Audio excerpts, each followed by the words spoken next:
Le Tanya d'aujourd'hui, donc nous sommes le Chaf Aleph Sivan. Le Admor Azaken nous dit que le Olam Hazé, notre monde, est lié à deux contingences qui sont obligatoires, qui sont que ce soit l'espace ou le temps. L'espace par les 4 points cardinaux, nord, sud, est, ouest, et le haut et le bas, donc ça fait les 6 directions, et le temps, le passé, le présent et le futur. Ça, c'est ce qui va définir notre monde.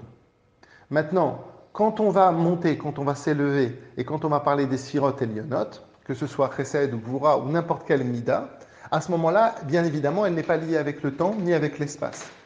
Il n'y a pas on n'est pas, le Chesed ou Gvura n'est pas impacté du tout, ni par l'espace, ni par le temps, à partir du moment où elle n'est pas dans le Olam Hazé. Pourquoi? Parce que là, elle est beaucoup plus influencée par le nom d'Akadosh Baruch Hu, par Hachem, qui est l'essence d'Hachem, qui est Yudke Vavke.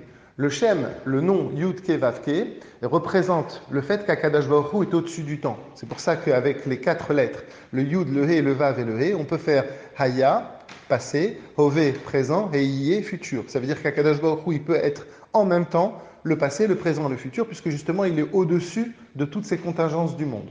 Mais maintenant, Hachem, il a voulu, comme on l'a expliqué bien évidemment depuis le début de Sha'ar HaYichud VaEmuna, Hachem, il a voulu descendre par des tzimtzumim. Et quand Hachem descend dans ce monde, à ce moment-là, lui-même, il s'astreint à être lié avec le temps et l'espace. Et à ce moment-là, si l'on peut dire que son nom va changer, c'est pas que son nom change, comme on l'a dit, sa représentation, elle va changer, et on va décliner le fait que Akadosh Baruch Hu, il est Adon, il est le maître du monde. Et pour être le maître du monde, eh bien, il faut qu'il s'habille de toutes les limites de ce monde. C'est pour ça qu'à ce moment-là, on va dire Hachem Meler, Hachem Malach, Hachem Imlor. Ça veut dire qu'on va dire que Hachem, il est roi, et on va décliner l'idée de roi, que ce soit au présent, au passé ou au futur. Ça veut dire qu'Akadosh Baruch Hu, à ce moment-là, va se lier lui-même avec le temps et avec l'espace. Quand on parle d'unité, de Yichud, eh bien ici on va parler de Yichud, d'unité intérieure. Quand on parle de Yichuda Ilaha, d'unité par le haut, eh bien ici c'est, si l'on peut dire, l'unité d'Hachem en lui-même.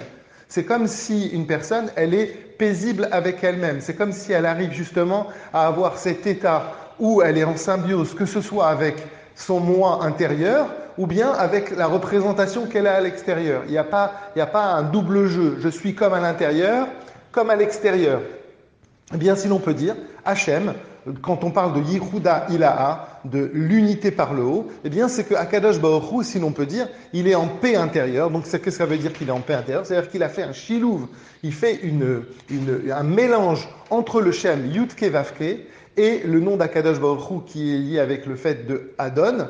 Eh bien, à ce moment-là, quand on combine les deux noms ensemble, parce qu'il y a une manière de combinaison, de combiner les lettres. Si on prend par exemple le premier Yud de Yud Kevavke et le Aleph du mot Adon, eh bien à ce moment-là, on va faire des combinaisons de mots. Et finalement, qu'est-ce que l'on va avoir? Eh bien, on va avoir ce qu'on va appeler un shilouv, une unité, une union Hachem. Il va être uni dans lui-même entre le Hachem, entre guillemets, qui est pour lui-même aucun rapport avec le monde, et le Hachem qui est lié avec le monde. Et ça, c'est ce qu'on appelle Yichuda Ilaha.